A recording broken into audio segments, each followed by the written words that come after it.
विपरीत परिस्थितियों में भी कैसे शांत रहें।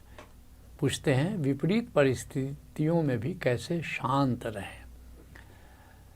पहले जानते हैं कि मन की अशांति के क्या कारण हैं। ऐसा क्या होता है कि हमारा मन अशांत हो जाता है, और 9 मुख्य कारणों की हम चर्चा करेंगे।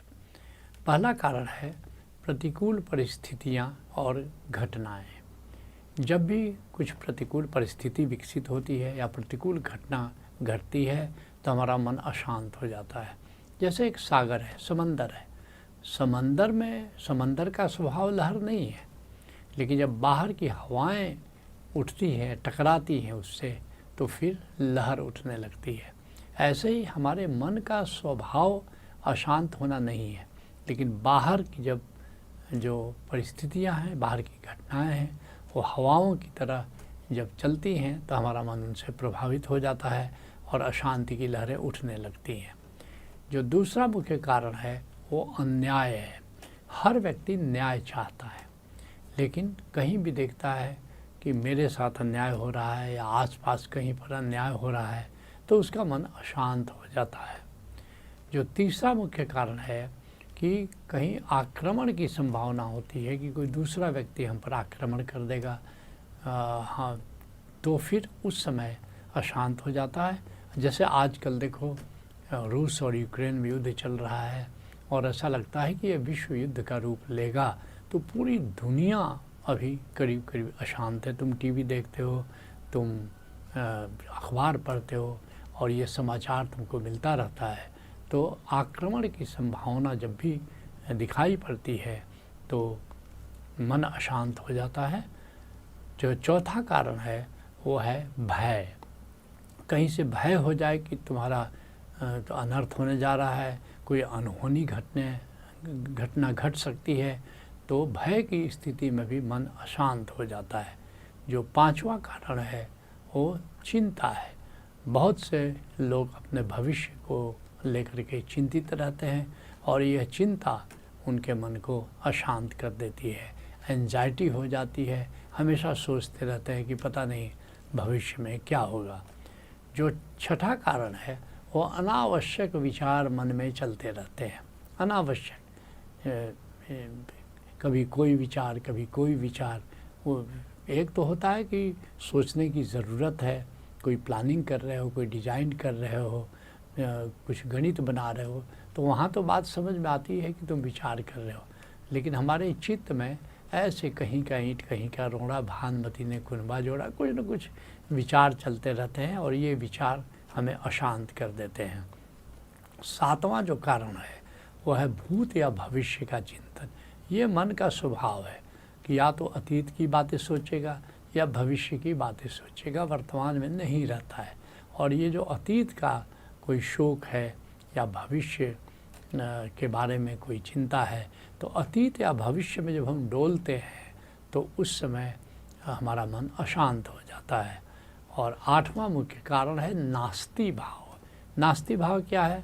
हमें वो नहीं दिखाई पड़ता जो हमारे पास है, हमें वो दिखाई ज़्यादा पड़ता है जो हमारे पास नहीं है, और उस जो नहीं है उसके बारे में जो हम चिंतन करते हैं, सोच विचार करते हैं, तो ये हमें अशांत कर देता है। जो नौवां जो कारण है वो है षट विकार, और ये बहुत बड़ा कारण है। षट विकार क्या है? इसको षट रिपु भी कहते हैं। काम, क्रोध, लोभ, मोह, ईर्ष्या, द्वेष, ये हमारे मन के 6 विकार हैं। इसमें से कोई भी एक या एक से ज़्यादा से हमारा चित्तग्रस्त हो जाए तो हम अशांत हो जाते हैं। खास करके जो पहला 3 है, काम, क्रोध और लोभ, ये तो बहुत ही अशांत कर देता है। इसलिए गोस्वामी तुलसीदास कहते हैं, तात 3 अति प्रबल खल, काम, क्रोध और लोभ, मुनि विज्ञान धाम मन करत निमिख मोह क्षोभ। कहते हैं ये जो 3 है, काम, क्रोध और लोभ, बड़े बड़े मुनियों को भी क्षण भर में ये क्षुब्ध कर देते हैं।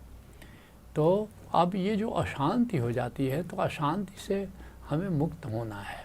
क्यों मुक्त होना है? क्योंकि अशांति के कारण मन में कंप पैदा होता रहता है, और ये कंप बड़ा तकलीफ़ देता है हमको, क्योंकि कंप में हम प्रसन्न नहीं हो सकते। कंप में हम अशांत हो जाते हैं। तो इसलिए अशांति के इस दुष्प्रभाव से, इस कंप से हमको बचना होता है। तो हमें शांति की दिशा में यात्रा करनी चाहिए। तो इसके पहले कि हम जानें कि मन की शांति के उपाय क्या हैं, हम चर्चा करना चाहेंगे कि पहले समझें कि शांति क्या है। ये मन की उत्तेजना रहित जो स्थिति है उसको शांति कहते हैं। मन में जब कोई उत्तेजना नहीं है, मन में कोई जब क्षोभ नहीं है, कोई इरिटेशन नहीं है, ऐसी स्थिति का नाम शांति है। ऐसा भी कह सकते हैं कि मन का विश्राम शांति है। मन हमेशा चलता रहता है, हमेशा पिशाच जैसा दौड़ता रहता है, लेकिन अगर ऐसी स्थिति आ जाए कि मन विश्राम की स्थिति में आ जाए तो उसको शांति कहते हैं। या ऐसा भी कह सकते हैं कि मन की प्रसन्नता शांति है। मन बिल्कुल प्रसन्न है, उस स्थिति में शांति का अनुभव होता है। तो अब जानते हैं कि मन की शांति के क्या उपाय हैं। यहाँ हम 8 मुख्य उपायों की चर्चा कर रहे हैं। जो पहला उपाय है वो है प्रकृति रमण। ज़्यादा से ज़्यादा प्रकृति में रहें, ज़्यादा से ज़्यादा प्रकृति के पास रहें। जैसे जंगल या बगीचे में समय बिताएं, अधिक से अधिक वृक्षों के पास रहें, नीले आकाश को देखें, सूर्य दर्शन करें, चंद्र दर्शन करें, स्निग्ध रात्रि में तारों का दर्शन करें, नदी के किनारे बैठें, झरने के पास बैठें, समंदर के तट पर बैठें। तो जितना हम प्रकृति के पास रहेंगे उतना ज़्यादा हमारा मन शांत रहता है। जो दूसरा मुख्य उपाय है वो है सम्यक स्वीकार। हम अनुकूल का तो स्वीकार कर लेते हैं लेकिन प्रतिकूल का स्वीकार नहीं करते, जबकि यह जीवन जो है नदी जैसा है। जैसे नदी 2 तटों के बीच से चलती है, एक वैसे ही हमारा जो जीवन है वो भी 2 तटों से गुजरता है। एक तट का नाम है अनुकूल, एक तट का नाम है प्रतिकूल। जितना अनुकूल आएगा उतना प्रतिकूल आएगा। तो अनुकूल से तो हम राजी होते हैं, प्रतिकूल से राजी नहीं होते।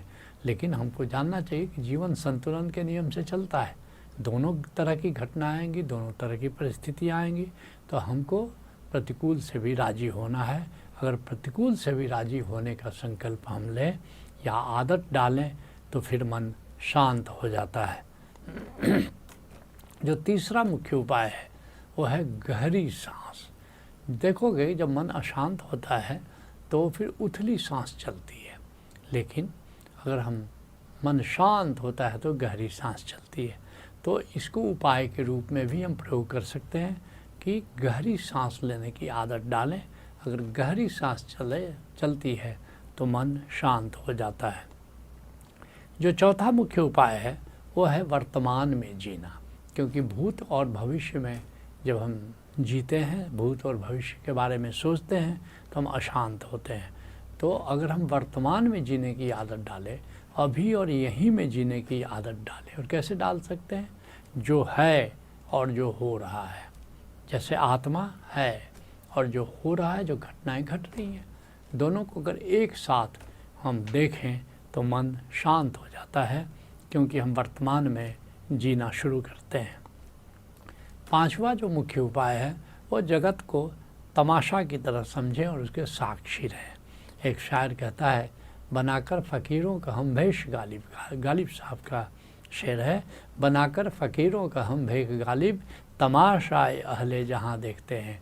फ़कीर का भेष बनाया है और जगत को हम तमाशे जैसा देखते हैं। तो जगत को, और बड़ा सुंदर तमाशा है, बड़ा मनोरंजक तमाशा है।